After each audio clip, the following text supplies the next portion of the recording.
As Exley passes the 210-meter mark, everything around him starts to blur. His vision narrows to a pinhole. He ignores the discomfort and stays focused on his speed and path downwards. His body starts to itch, followed by stinging pain with tremors through his muscles. The symptoms of high-pressure nervous syndrome begin to overwhelm him.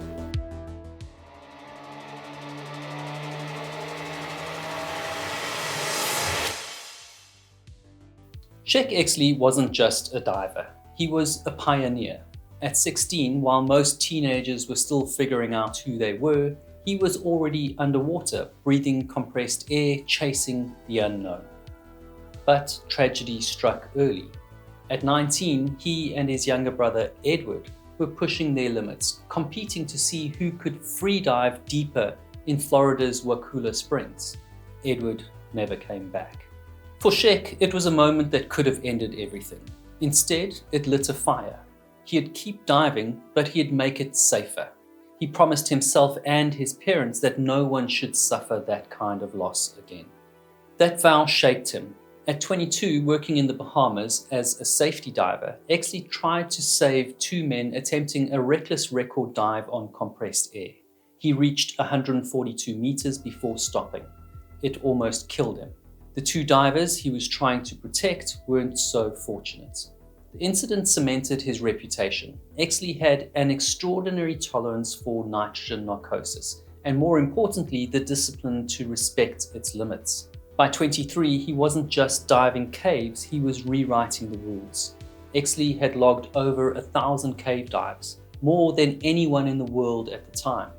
He wasn't just pushing depth, he was setting safety protocols that others would rely on for decades. The dangers of diving are unforgiving narcosis, oxygen toxicity, and decompression sickness. But Sheck Exley leaned into those dangers with precision and calm. Every tragedy in his life became another lesson. Every risk became another step in building a blueprint for survival. As the years went on, one truth became clear. When divers spoke of limits, Exley was already past them. In 1973, Exley organized the National Speleological Society's cave diving section and became its first president, then chairman, publishing over 100 articles and 6 books during his career. He introduced many of the basic safety procedures used in cave diving and overhead diving today.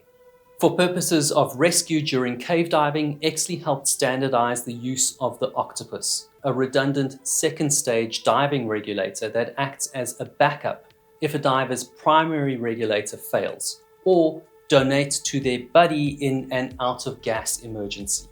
Today, the octopus is an essential piece of equipment for all scuba divers, whether caving or in open water.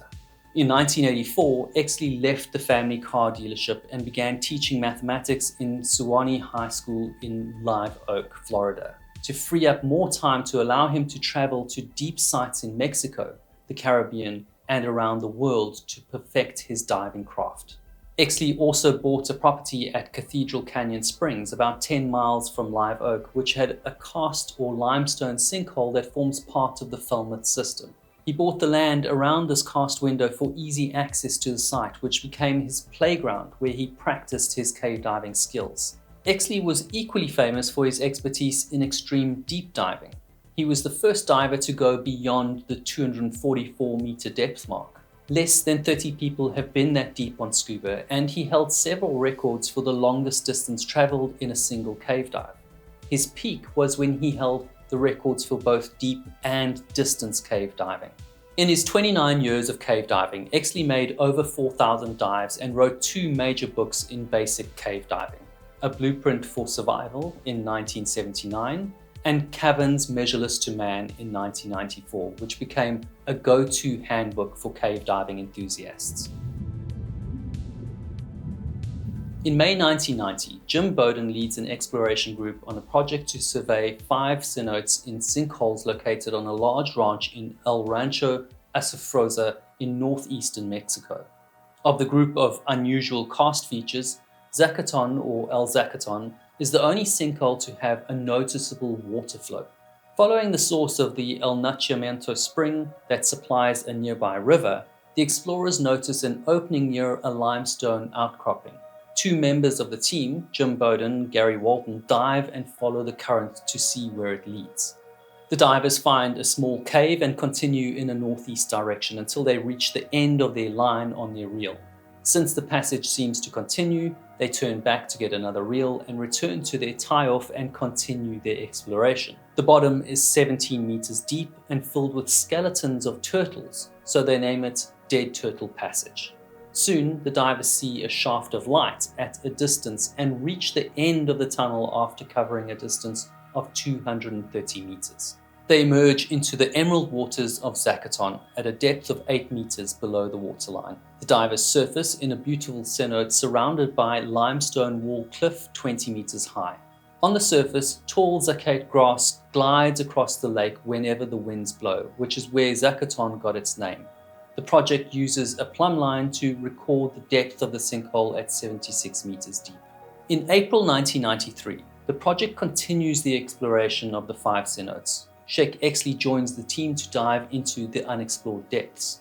Focusing on Zacatón, they learn that it's volcanic in origin.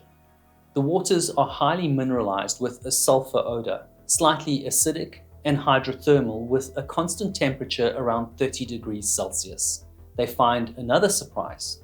During an air dive, Bowden and Exley find out that the plumb line used to record the depth reading has landed on a ledge. Bowden makes it to 79 meters, while Exley gets down to 124 meters, and still he can't see the bottom. The next day, the project attempts to make a more accurate plumb reading.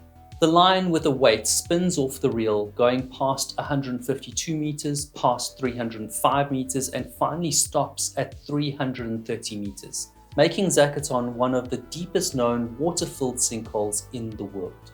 I'm fascinated by the way humans test their limits, like scaling Everest, diving into bottomless caves, or building fragile towers in the middle of the ocean. Each attempt is a bid to conquer places never meant for us, and the ocean has a way of reminding us just how fragile that ambition can be. Again and again, the line between triumph and tragedy proves razor thin. The project team secures the line to the north wall of the cenote and makes plans to do a deep mixed gas cave dive the next day. Mixed gas is needed because as the depth increases, divers breathe gas at higher pressure. Under pressure, the nitrogen in ordinary air causes narcosis, and oxygen becomes increasingly toxic. The most practical solution for diving at depth is to use a special gas mix like trimix, which lowers the oxygen and nitrogen content while substituting another inert gas like helium.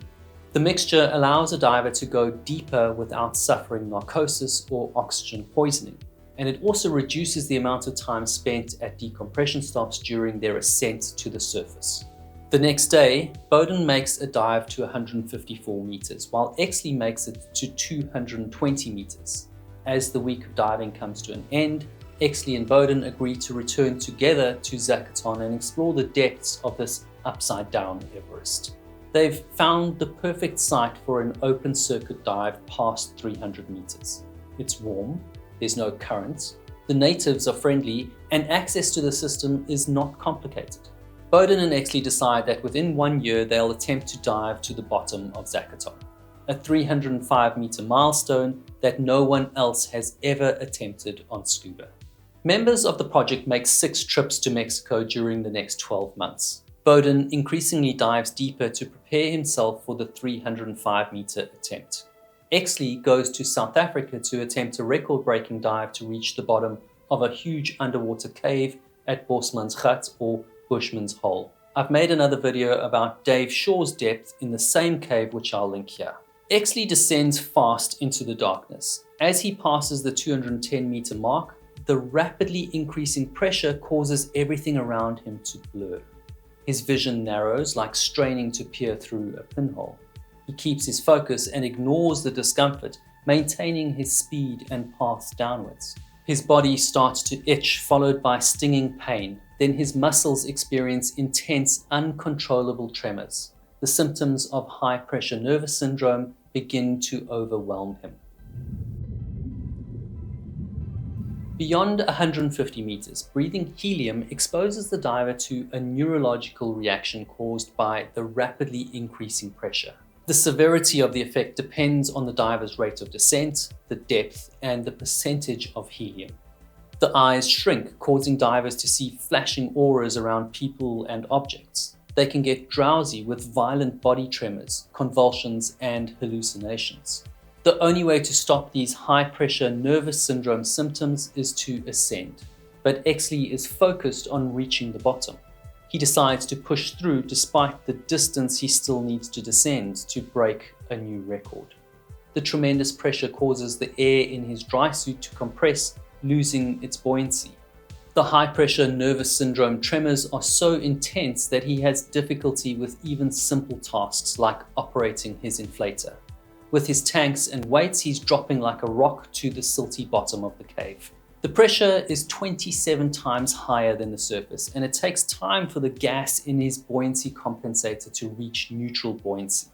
Exley recovers control just in time before slamming into the bottom. He immediately begins his ascent. Although Exley didn't retrieve the depth tag, his dive computers confirm a personal record of 263 meters. He's the first diver to reach the bottom of this South African sinkhole. The symptoms of high-pressure nervous syndrome are completely gone by the time Exley reaches the first deco stop at 122 meters.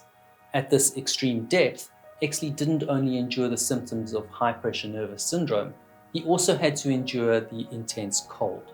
Exley uses an electric heating system inside his dry suit, but the 7-hour exposure in the cold water takes its toll. Breathing helium, which is thinner than air and conducts heat 10 times faster than air, cools his body at a faster rate. Exley emerges from the water with an ashen grey face and shivering from cold. By his mid-40s, Exley knew the clock was ticking.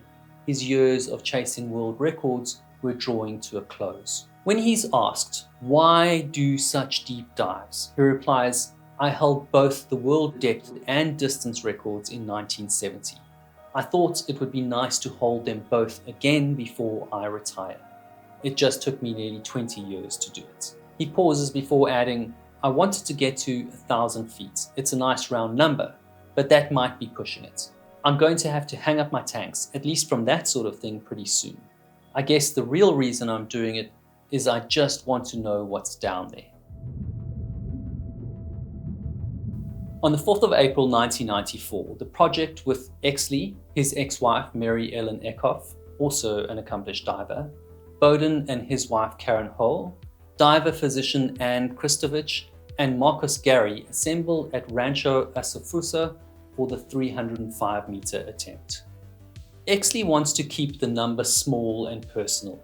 The group prepare by staging decompression bottles at specific depths in Zacatón and El Nacimiento. 2 separate weighted lines, 9 meters apart, running all the way down to the bottom, are laid out to act as an independent descent line for each diver, making the effort effectively a solo dive. Both divers prefer this setup to avoid contact and potential interference during the rapid descent. Exley prepares for the dive by making an air dive to 128 meters. Exley's been doing this practice of making a deep air dive before undertaking any extreme deep dive. Early in the morning on Wednesday, the 6th of April, both divers prepare for their dive. Exley and Bowden start out at El Nacimiento Spring and swim through El Passage to get to Zacatón dive site. At Zacatón, the divers are greeted by press from Sports Illustrated, Destination Discovery, and film crew from Channel 7 of Tampico. The landowner and his family, along with locals from the area, are also there. This makes Exley uneasy. This may not matter much to most, but for Exley, who is about to undertake a dangerous mission, this affects his mental concentration. Exley had previously talked about the 1970 incident where he dove to 142 meters trying to save 2 divers. The victims waived safety protocols under pressure from sponsors and media and spectators. Ever since, Exley keeps a low profile and involves only his close friends. He tries to refocus. Both men comment on the beautiful day and wish each other luck. They swim over to their respective descent lines and start their deep, slow breathing, calming their minds and focusing on the dive ahead. After a moment, when both men are ready, they nod to each other. At 0950, Exley and Bowden begin their descent. It'll take them 10 to 12 minutes to reach their 305-meter objective. From a decompression and gas supply point of view, the faster they descend, the better, but the risk of worsening the effects of high-pressure nervous syndrome increase. Both divers have experienced the symptoms on previous dives and are aware of the consequences, so they plan to slow down at a later stage to lessen the effects. Bowden stops at 3 meters for a minute or so before joining Exley on a free-fall descent. Both divers descend at a rate of 31 meters per minute to a depth of 91 meters using compressed air, where Exley stops to stage his air cylinder by clipping it to the line. Bowden is using a small pony bottle strapped to his back, together with his back-mounted twin cylinders. At 91 meters, both divers switch to their side-mounted travel mix with 10.5% oxygen. Exley carries 2 side-mounted travel mix cylinders, one under each arm. A high ratio of oxygen is toxic under pressure, so the divers have to reduce the percentage of oxygen the deeper they dive. They use these 3 different mixes: normal air with 21% oxygen for the first part of the dive, then the 10.5% travel mix, and finally a deep bottom mix. Bowden has a travel mix cylinder under his left arm and a bottom mix cylinder under his right arm. The divers travel at the same rate to a depth of 183 meters. There, they switch to their back-mounted twin cylinders, which have their bottom mix. Exley uses a mixture with 6% oxygen, while Bowden has 6.4% oxygen. It's possible that Exley is making allowance to go beyond the milestone marker with the lower oxygen percentage. Both Exley and Bowden have a bottom mix that's equivalent to breathing compressed air at 91 meters when they reach the target depth of 305 meters.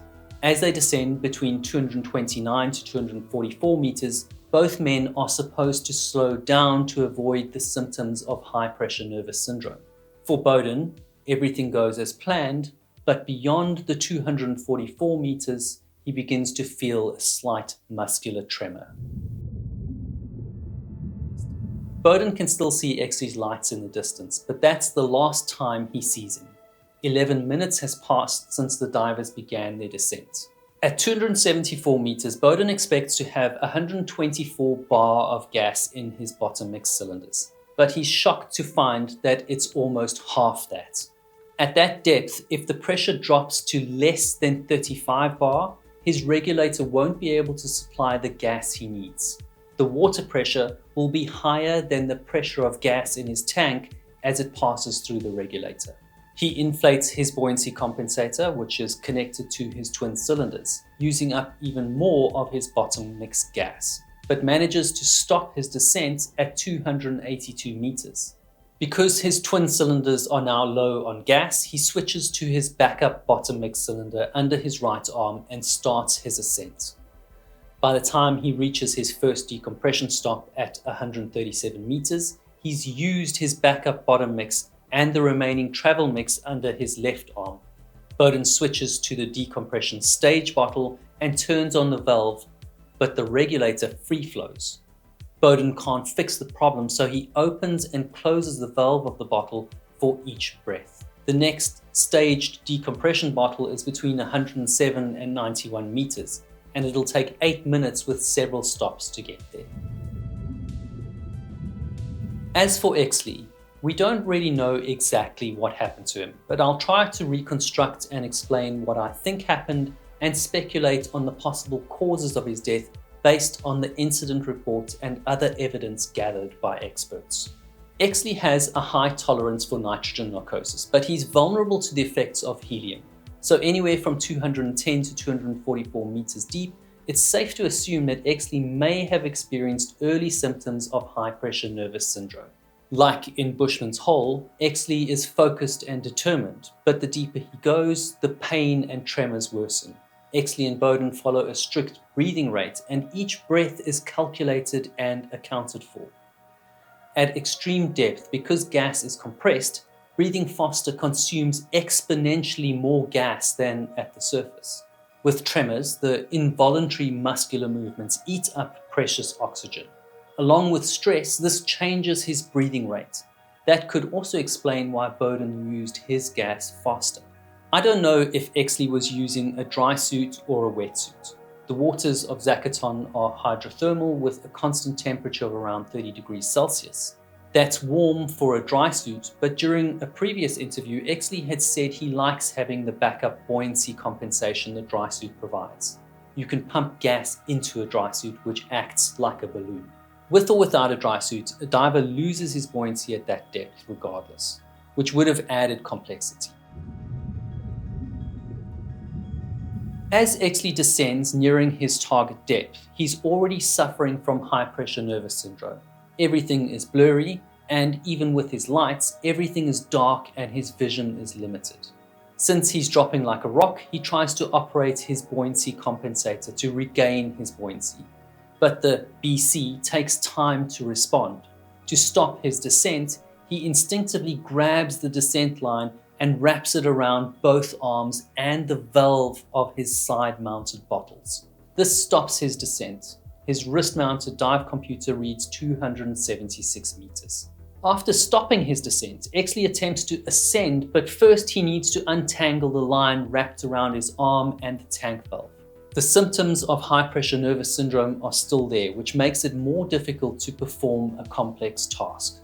The stress and tremors use up the bottom mix in his twin tanks fairly quickly. As he tries to untie himself, the bottom mix in his twin cylinder drops to 35 bars, and the regulator can no longer supply the gas he needs. He switches to the regulator with his travel mix, but at this depth, the 10.5% oxygen is toxic. Exley probably fought through the tremors, but oxygen toxicity clouded his mind. He struggles to free himself, and the additional exertion causes his breathing to become labored, causing carbon dioxide to build up. Central nervous system oxygen toxicity sends him into convulsions. Then the travel mix also drops to 35 bar and can no longer supply the gas he needs. Because of the combined effects of high-pressure nervous syndrome, nitrogen narcosis, carbon dioxide, and oxygen toxicity, Exley can't reach his second bottle of travel mix under his other arm. He slowly drowns in the dark depths of Zacatón. Bowden completes more than 9 hours of decompression, but suffers shoulder pain from decompression sickness. He gets treated with oxygen, corticosteroids, and hydration. Exley's ex-wife and the rest of the team realize that Exley is not coming back. 2 days later, the topside team returns to recover Exley's equipment from the descent line. The line is heavy with staged decompression tanks, so they use a pulley to haul it up. Exley's body is still tangled near the end of the line. The line is wrapped several times around both arms and the valves of his tanks. His mask and all other equipment are in place. Sheck Exley's death in April 1994 shocked the technical diving world. He was a genuine pioneer of cave and mixed gas diving, a safety innovator whose methods shaped modern technical diving. In the early 1990s, dives below 200 meters were extremely rare and perilous.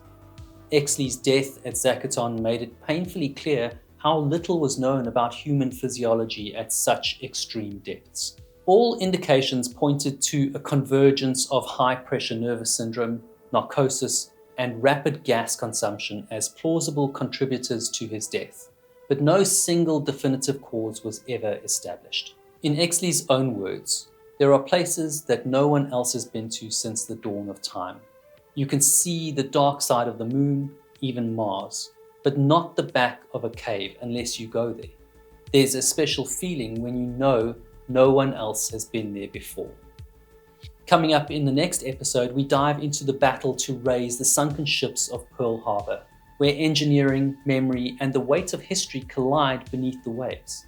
Follow along as we uncover how the past was lifted from the deep.